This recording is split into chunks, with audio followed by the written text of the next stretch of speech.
Hello friends, welcome to number one study. इस video में हम देखेंगे class 7 English NCERT Honeycomb book से chapter number 3 Gopal and the hilsa fish. इसके सभी क्वेश्चन आंसर्स हम इस वीडियो में सॉल्व कर रहे हैं। सो स्टार्ट करते हैं। फर्स्ट क्वेश्चन है, why did the king want no more talk about the hilsa fish. कि इस चैप्टर में जो किंग थे वो हिल्सा फिश के बारे में और ज़्यादा बातें क्यों नहीं चाहते थे। ठीक है, तो इसका आंसर क्या होगा, क्योंकि हर एक कोई जो था वो हिल्सा फिश के बारे में बात कर रहा था, राइट। तो ये सब बातें सुनकर ना हम ये बोल सकते कि किंग जो थे वो पक गए थे। तो इसीलिए वो चाहते थे कि अब कोई भी हिल्सा फिश के बारे में बात ना करे। देखते इसका आंसर क्या होगा। Everyone around the king was talking about the hilsa fish. जो कोई किंग के अराउंड था सभी हिल्सा फिश के बारे में बात कर रहे थे। This had infuriated the king, so he didn't want anyone to talk about the hilsa fish. और ये सब चीज़ें किंग को है ना, मतलब परेशान कर रही थी बोल सकते हैं, या फिर इन सब चीज़ों से किंग पक गए थे। ठीक है, बार बार हिल्सा फिश का नाम सुनना, इसलिए वो चाहते थे कि अब कोई भी हिल्सा फिश के बारे में बात नहीं करनी चाहिए। अब देखते question number 2। What did the king ask Gopal to do to prove that he was clever?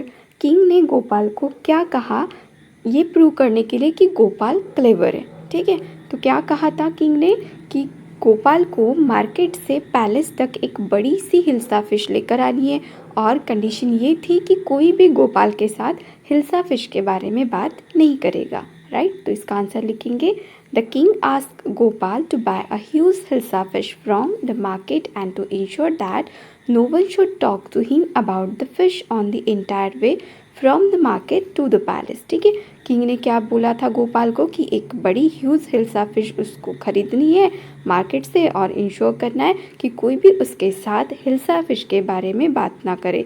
कहाँ से कहाँ तक, मार्केट से पैलेस तक। हो गया। अब देखते question number 3। What 3 things did Gopal do before he went to buy his hilsa fish. अब यहाँ पे हमें बताने की कौन सी 3 चीज़ें गोपाल ने करी थी हिल्सा फिश खरीदने जाने से पहले। ठीक है, उसने क्या क्या किया था, अपने फेस को आधा शेव किया था, राइट। सेकंड, उसने अपने पूरे फेस बॉडी पे ऐश राख लगाई थी, और थर्ड था कि उसने एकदम फटे पुराने से पागलों वाले कपड़े पहने थे। तो इसको कैसे लिखेंगे, Gopal half shave his face, पहला हो गया। Second, smeared ash on his body, अपनी बॉडी पे ऐश लगाता है हिमसेल्फ खुद से, and wore rags before going out to buy hilsa fish, और फटे पुराने से कपड़े पहनता है हिल्सा फिश खरीदने जाने से पहले। अब देखते हैं question number 4। How did Gopal get inside the palace to see the king after he had bought the fish. Fish खरीदने के बाद गोपाल किंग के पैलेस में कैसे एंटर करता है, अंदर कैसे जाता है, इसका आंसर बताना है। ठीक है, तो क्या करता है, क्योंकि देखो जब गोपाल है ना पैलेस तक पहुंचता है तो वहाँ पे गार्ड रहते बाहर, वो उसको अंदर नहीं जाने देते है ना।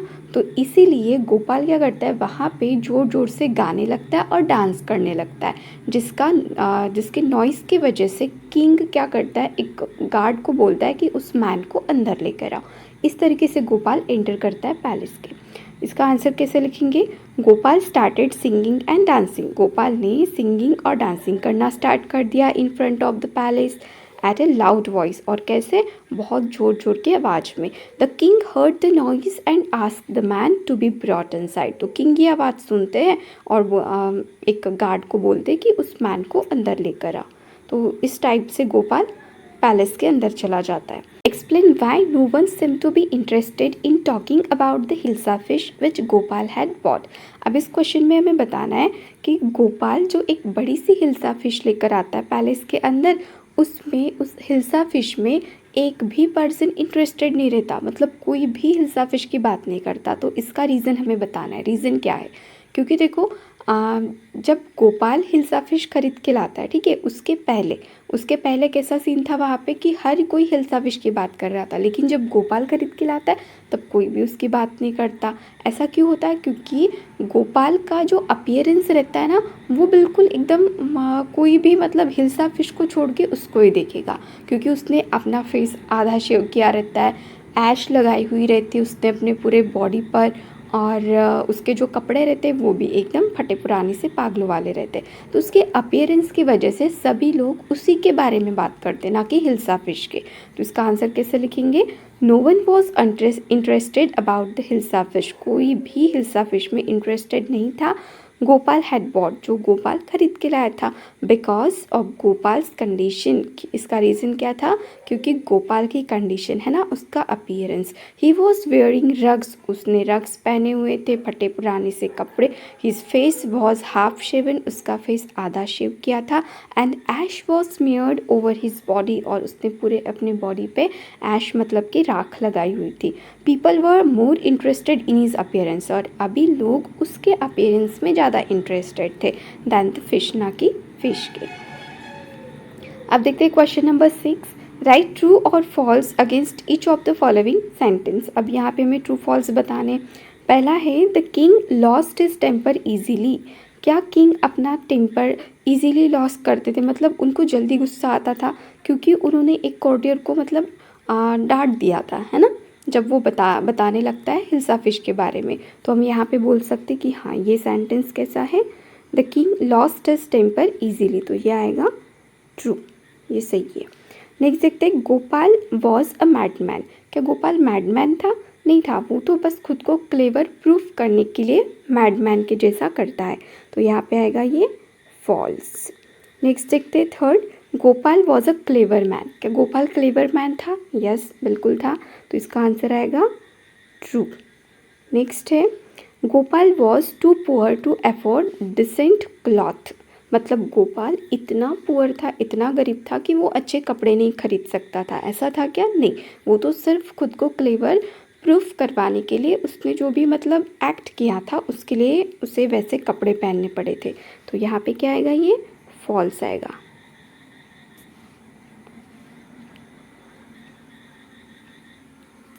नेक्स्ट है the king got angry when he was shown to be wrong. जब किंग को दिखाया गया कि वे गलत थे तो वो गुस्सा हो गए। ऐसा था कि नहीं, वो तो हंसे थे और गोपाल को कॉन्ग्रेचुलेशंस भी उन्होंने बोला था। तो यहाँ पे भी ये भी हो जाएगा आपका फॉल्स। तो ट्रू फॉल्स हो गए। अब देखते हैं question number okay, working with the language का फर्स्ट क्वेश्चन है notice how in a comic book there are no speech marks when characters talk, instead what they say is put in a speech bubble. Comic book में आपने पढ़ा देखा होगा कि मतलब वहाँ पे जो कैरेक्टर बोलते हैं ना, वो एक तो कैरेक्टर के पिक्चर्स होते हैं और उनके ऊपर बबल्स रहता है और बबल में कुछ लिखा रहता है, तो हमें पता नहीं चलता कि कौन किसको क्या बोल रहा है। However if we wish to repeat और रिपोर्ट वॉट दे से, अगर हमें ऐसे रिपीट करना है, ठीक है, कि वो क्या बोल रहे हैं, तो हम क्या करेंगे? We must put it into reported speech. तो हमें इसे रिपोर्टेड स्पीच में रखना होगा। जैसे कि देखो यहाँ पे ना, पहला है हाउ मच डिड यू पे फॉर दैट हिल्सा। अब ये चैप्टर में हमने लाइन पढ़ी थी हाउ मच डिड यू पे फॉर दैट हिल्सा। वहाँ पे एक वुमन थी और वुमन के ऊपर बबल था जिसमें ये लिखा था। तो इसका मतलब क्या कि एक वुमन और उसके सामने एक मैन था। एक वुमन एक मैन को पूछ रही थी कि उसने वो हिल्सा कितने में खरीदी, है ना। ऐसे बताएंगे हम हिंदी में। इंग्लिश में कैसे लिखेंगे इसको? The woman ask the man. वो वुमन उस मैन को पूछ रही थी, तो ये होता है इसका reported speech. The woman ask the man how much did he पे फॉर दैट हिल्सा, कि उसने उस हिल्सा फिश के लिए कितने पैसे खर्च करे। नेक्स्ट है why is your face half shaven. ऐसे कौन बोलता है? गोपाल की वाइफ गोपाल को बोलती है, राइट। तो कैसे लिखेंगे? गोपाल्स वाइफ, ठीक है, गोपाल्स वाइफ आस्क हिम। अब यहाँ पे फिर से गोपाल आएगा? नहीं आएगा, क्योंकि स्टार्टिंग में ही हमने गोपाल लिख दिया। तो गोपाल्स वाइफ आस्क हिम मतलब फिर से गोपाल को पूछती है। क्या पूछती है? Why is your face half shaven. तो वही लिखेंगे वाई हिज, क्योंकि गोपाल की बात चल रही है, यहाँ पे गोपाल लिखा है तो यहाँ पे why his face was half shaven, इस तरीके से। अब देखते हैं थर्ड इसका part, I accept the challenge your majesty. ये लाइन कौन बोलता है? गोपाल बोलता है किंग को। तो यहाँ पे लिखेंगे गोपाल टोल्ड द किंग। क्या क्या बोलता है Gopal? I accept the challenge your majesty, कि उसने किंग का चैलेंज एक्सेप्ट कर लिया, ठीक है। ये होगा हिंदी में। इंग्लिश में कैसे लिखेंगे? Gopal told the king that he accepted the challenge. Next है bring the man to me at once. ऐसे कौन बोलता है? किंग बोलता है एक गार्ड को। अब किंग तो बोलेंगे नहीं, वो तो सीधा ऑर्डर देंगे, राइट। तो यहाँ पे हम लिख सकते हैं the king ordered the guard, guard को ऑर्डर करते हैं, क्या ऑर्डर करते हैं, to bring the man to him at once, कि उस मैन को मेरे सामने लेकर आओ। अब देखते हैं question number 2, find out the meaning of the following words by looking them up in dictionary. इन वर्ड्स के मीनिंग आप डिक्शनरी में भी देख सकते हो। Then use them in sentences of your own, और फिर खुद के सेंटेंस में आप इन्हें यूज़ कर सकते। देखो जैसे कि फर्स्ट है यहाँ पे चैलेंज, तो चैलेंज का मीनिंग क्या होता है, a call to take part in a contest और कॉम्पिटिशन, किसी कॉम्पिटिशन कॉन्टेस्ट में पार्टिसिपेट करना। इसका मतलब क्या, हम चैलेंज तो करते हैं ना दूसरे कॉम्पिटिटर को, राइट। तो इसका सेंटेंस कैसे बनेगा, Vikram accepted the challenge of his teacher, Vikram ने अपने टीचर का चैलेंज एक्सेप्ट किया and won prize in the annual day celebration, और एनुअल डे सेलिब्रेशन में उसको प्राइज भी मिला। और यहाँ पे देखो चैलेंज का यूज़ भी हुआ, राइट। तो आप इसके जैसे बहुत सारे सेंटेंस बना सकते हो जो आपको ईजी लगते हो। अब देखते हैं सेकेंड वर्ड मिस्टिक, ठीक है। इसका मीनिंग होता है स्पिरिचुअल, मतलब रहस्यमय बोल सकते हैं, ठीक है। तो सेंटेंस कैसे बनेगा, the Sufi saint like Salim, मतलब सूफी सेंट जैसे कि सलीम चिश्ती वेर मिस्टिक, कैसे थे वो, मिस्टिक मतलब रहस्यमय थे। नेक्स्ट है कॉमिकल, कॉमिकल का मीनिंग होता है फनी, ठीक है। तो mister Bean is one of the most famous comical character on television TV के जो मिस्टर बीन है ना, वो बहुत ही ज़्यादा फेमस कॉमिकल कैरेक्टर है। कॉमिकल का मीनिंग होता है फनी, मतलब हंसाने वाले कैरेक्टर हैं। नेक्स्ट है कॉर्टियर, कॉर्टियर का मीनिंग होता है अ पर्सन, कोई एक person who attends a royal court as a companion और एडवाइज़र टू द किंग और क्वीन, मतलब जो किंग के साथ वहाँ पे बैठे रहते हैं ना उनके दरबार में, उनको बोलते हैं कॉर्टियर। जैसे कि बिरबल, देखो Birbal was one of the most important courtiers in Akbar's court, ऐसे यूज़ कर सकते हो आप कॉर्टियर का, कि बिरबल जो थे अकबर के कोर्ट के बहुत ही इम्पॉर्टेंट कॉर्टियर्स, मतलब कि दरबारी थे। नेक्स्ट है स्मियरिंग, स्मियरिंग कोट और मार्क केयरलेसली विथ ग्रीस और ऑयल, मतलब बिल्कुल बिना केयर किए कुछ भी रगड़ देना, ठीक है, ग्रीस और ऑयल से, ऐसा हो सकता है। तो इसका सेंटेंस क्या बनेगा, before the game Rakesh smeared his body with oil, game start होने से पहले राकेश ने अपनी बॉडी पे क्या लगाया, ऑयल लगाया। और यहाँ पे हमारे सभी क्वेश्चन आंसर्स होंगे कंप्लीट। अगर वीडियो अच्छी लगी हो तो वीडियो को लाइक करना, अपने फ्रेंड्स के साथ शेयर करना और चैनल को सब्सक्राइब जरूर करना। Thank you.